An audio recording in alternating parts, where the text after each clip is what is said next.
Bora então para a nossa quarta questão aqui da prova que a gente fez, né, hoje pela manhã. É uma questão que nos fala sobre potencial e trabalho. O item A ele é bem trabalhoso, né, eu reconheço isso, mas o item B é bastante tranquilo, bastante fácil de você fazer, mas que um depende do outro, né?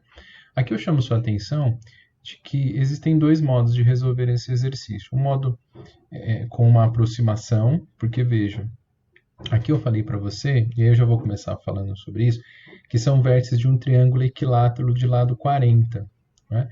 Que estão dispostas três cargas de intensidade tais, sabendo que esse retângulo tem área de 0,12. Então, eu apontei para você que esse triângulo cujo os vértices A, B, D e C, não vou nem para cá porque vai parecer que é uma carga, mas esse triângulo tem uma área, e eu vou anotar isso, que essa área aqui é de 0,12 metros quadrados. Quando eu falo isso, e a área de um retângulo você sabe que é base vezes altura, eu te dei essa informação com a ideia de que você pense, olha, isso aqui é 0,4, né? 0,4 metros, que é a base desse retângulo. Porém, quando você faz aqui, esse 0,12 é igual a 0,4 vezes o h, você vai descobrir que esse h aqui é 0,3 metros. Né? 0,3 metros é a altura para a qual a gente tem essa informação que foi dada no enunciado, a qual a área aqui sendo 0,12 dividido por 0,4 é 0,3. Bom, mas isso aí eu escrevo ali já para você, mas a ideia de ter passado essa área é justamente para você entender que esse daqui é 0,12, 0,3. Porém, se você fizer uma reflexão um pouquinho mais além matemática, essa esferinha ela precisava estar um pouquinho mais acima. Por quê? A altura de um triângulo equilátero é L raiz de 3 sobre 2. Não é? E se você fizer aqui 0,4 vezes raiz de 3 sobre 2, isso vai dar um pouquinho acima, um valor um pouquinho acima. Posso fazer desse jeito? Claro que sim. Eu coloquei aqui desse modo, apontando que aqui era uma raiz de 3, para que você tivesse mais facilidade na resolução. Tá? É uma aproximação que eu vou resolver, e aí acho que era importante eu te falar isso antes de começar a resolução, para que você sabesse, eu não sei se alguém foi por esse método, mas daria um pouquinho mais de trabalho, porque daí você faria a distância que teria que fazer outra raiz, ia dar mais um trabalho, mas dava para fazer também, né? Então, a sugestão que a gente fez quando eu te coloquei que essa área equivalia a 0,12, era para você pensar que se uma base vale 0,4, aqui tem que ser 0,3 para que eu tenha uma área total de 0,2. Bom, vamos começar com isso? Vamos falar assim que a área que a gente tem, que é base vezes a altura, a gente colocou de 0,12 é igual o lado desse triângulo BD, né?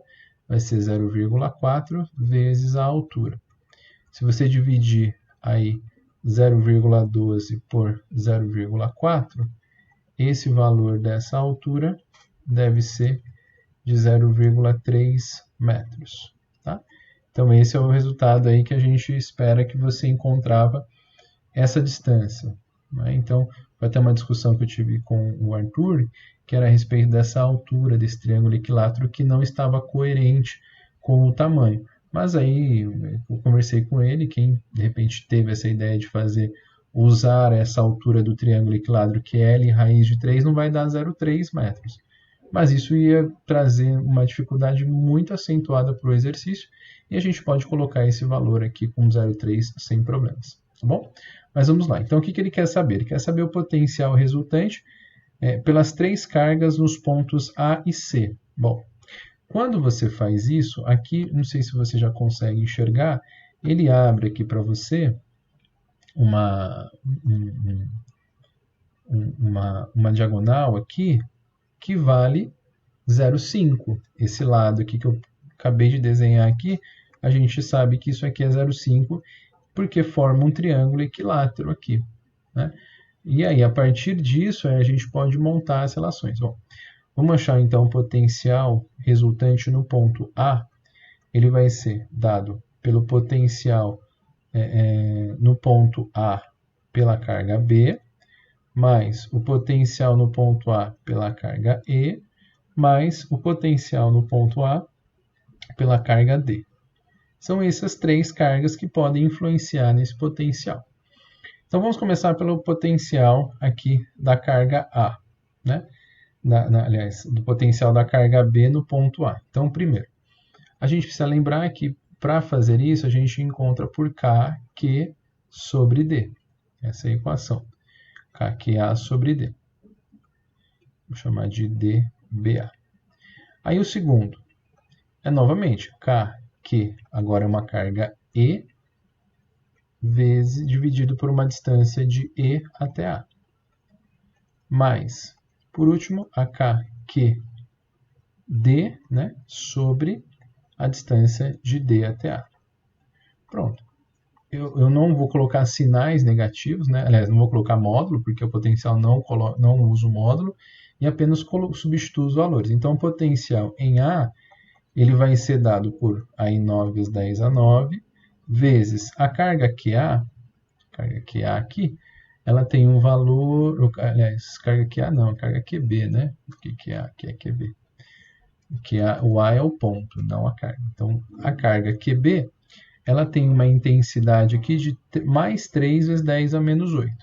Então, nem vou colocar o sinal, 3 vezes 10 a menos 8, dividido, 3 vezes 10 a menos 8, aí dividido por essa distância que eu achei de 0,3 metros, que é a distância de B até A, 3 vezes 10 a menos 1.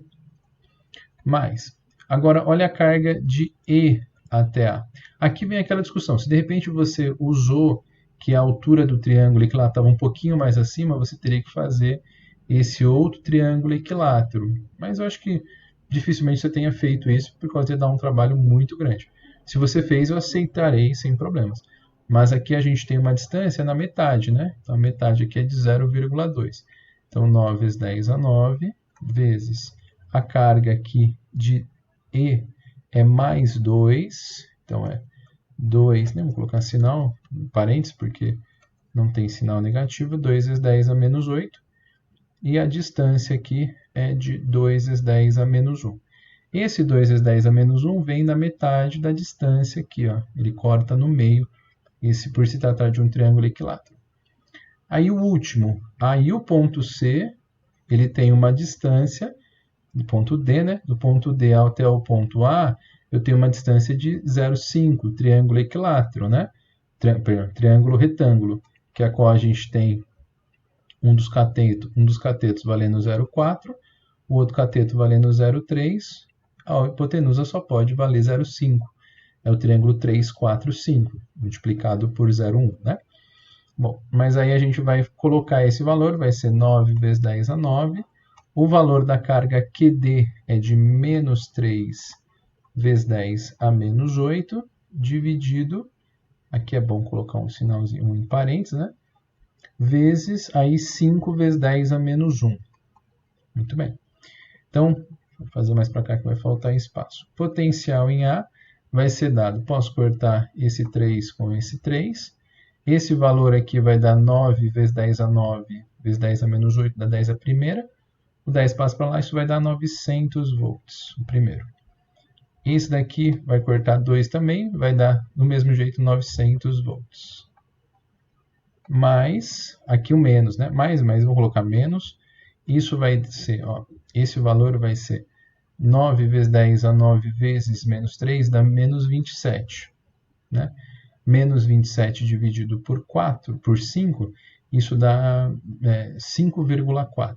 Aí do mesmo jeito, né? Menos 540 volts. Ou seja, o potencial com que a gente tem para o ponto A, se a gente fizer 900 mais 900 menos 540, isso vai dar 1.200 e 600 volts. Beleza? Esse daí é o potencial encontrado para o ponto A, né? O que nós vamos fazer agora? Vamos achar o potencial para o ponto C. Nós vamos usar a mesma lógica, só que aí vamos falar, então, no ponto C agora. Mesma ideia. Eu vou usar o VBC mais o VEC mais o VDC. Vou montar a mesma equação, só que eu já vou colocar os valores direto, né? Não vou fazer passo a passo, tá? Aí o que nós temos aqui? Ó? Vamos colocar o valor de B para o ponto C. Ó. Então eu vou colocar o valor de K, 9 vezes 10 a 9, vezes a carga do ponto B é 3 vezes 10 a menos 8, dividido aí pela distância do ponto B até o ponto C, da mesma maneira com que a gente fez aqui esse meio, ele também vai valer meio aqui, ó, porque é só o triângulo ao contrário agora, né? Nós pegarmos ele e virarmos, onde nós teríamos aqui os valores de 0,4, o valor de 0,3 e aqui é meio. Pronto. Com isso aqui, eu descubro que a distância do ponto B até o ponto C é de meio, 5 vezes 10 a menos 6. Só que agora essa carga aqui é positiva, hein? Cuidado com isso. Aí mais, aqui. O ponto E ao ponto C vai ser, de novo, o K vezes a carga E, que é a carga E vai valer mais 2 vezes 10 a menos 8, dividido pela distância, aqui, ó. A distância de novo, 0,2, né? 0,4 aqui, tudo dividido em 2, 0,2. Então, 2 vezes 10 a menos 1. E aqui o último, né? Que é o ponto VDC. Então, vai ser mais aí, né? Mais a carga, o K vezes 9 vezes 10 a 9, vezes o potencial, a carga dele vai ser do D menos 3 vezes 10 a menos 8, dividido aí pela distância dele, que é 3 vezes 10 a menos 1. Bom, vamos fazer a conta, né? Esse daqui a gente já fez a conta e já viu que deu 540, esse primeiro aqui, né? Então deu 540. Esse daqui a gente também já fez a conta e viu que deu mais 900. E esse aqui também já fizemos a conta e já vimos que deu menos 900. Ou seja, o potencial, a gente já achou o potencial em A, tá? Essa era a primeira pergunta. E o potencial em C, aqui que é a soma desses todos, né? O potencial em C, ele vai ser de 900 menos 900 dá zero. Isso dá 540 volts. E aí nós chegamos no resultado que nós queríamos no item A, que era o potencial elétrico nas cargas nos pontos A e C. Agora, no item B, ele pede, calcule o trabalho necessário para levar uma carga de 1 microcoulomb de A até C. Bom, o trabalho é dado pela carga que eu vou levar vezes a diferença de potencial, do A até o C. Então, o trabalho aí para levar de A até C é de 1 vezes 10 a menos 1 microcoulomb, né? Vezes a diferença de potencial. O potencial onde eu estava no início menos o que eu estava no final. Então, é 1.260 menos 540. Esse valor aqui, a gente vai encontrar que o trabalho AC vai ser 1 vezes 10 a menos 6. E aí, 1.260 menos 540, isso vai dar 720. Se você quiser melhorar esse cálculo, você pode falar que o trabalho do A até o C, ele vai ser, eu posso fazer como 7,2 vezes 10 ao quadrado, esqueci de colocar o menos 6, 7,2 vezes 10 elevado a menos 4 joules. E aí nós encontramos o trabalho necessário para que eu consiga levar essa carguinha lá do ponto A, onde eu tinha esse potencial, para o ponto C, onde eu tinha esse potencial. Mas vale a pena, então, ver que essa seria a resposta esperada com que você fizesse. Porém, nada impede de você ter feito a partir de um triângulo equilátero, e aí dá um pouquinho, esse ponto, a distância dá um pouquinho a maior aqui, né? E aí você faria com a distância do ponto E. Mas isso afetaria muito pouco o cálculo final. Portanto, eu acredito que a grande maioria, ou 100% dos alunos, fariam por esse método para poder chegar nesse resultado aqui. Beleza? Questão número 4, então, realizada com sucesso para a gente. Faltam só duas.